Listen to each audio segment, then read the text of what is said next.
Greetings and welcome to my Wednesday ramblings.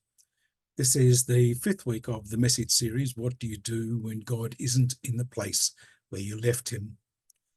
Over these last couple of weeks, we've been looking at the Easter appearances, especially the appearances on Easter Sunday.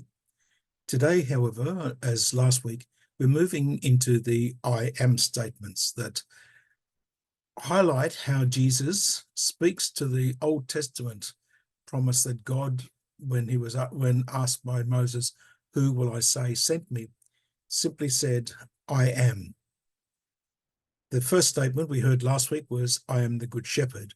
And we heard how Jesus spoke about himself as the good shepherd who cared for his sheep, who was prepared to lay down his life for his sheep. This week, the statement, the I am statement is, "I am the vine, you are the branches."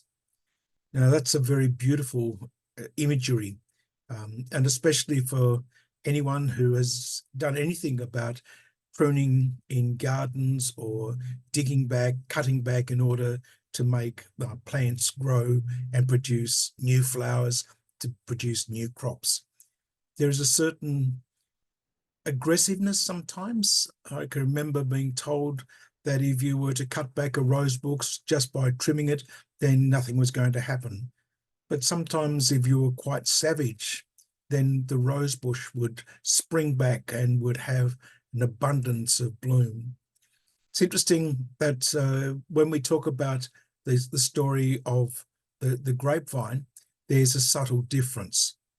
Sometimes by cutting back the vine so that there's only a couple of buds, while it may reduce the quantity of grapes that are grown, it can actually increase the quality of the grapes. And so sometimes vine dressers are quite harsh in their pruning and just take it back to having two buds on a vine or on a branch. So there is that sense of pruning which is important. Jesus tells us that if we remain in him, we bear fruit in plenty. But if we are cut off from him, we can bear nothing. So there's a very real sense for us that how do we actually allow ourselves to be pruned? How do we allow ourselves to be formed so that we can in fact produce the fruits that God asks of us? Unless we're pruned, we know nothing changes. And while the brambles and the vines become old and gnarly, then there's not a lot of fruit produced, and a lot of effort goes into feeding the branches that are a distance from the vine. But when we're close to the center, when we're close to what is important, then something incredible can happen. And it reminds us that when we're close to the Lord, then something incredible really does change in us.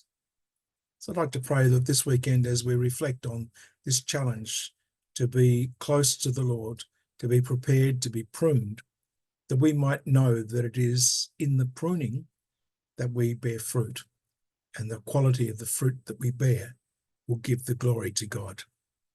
I hope you have a great week. I hope you prepare well for this coming Sunday, and that these few words might help you think about what do you need to prune in order to be ready to produce the good fruit. Take care, and I'll see you next week.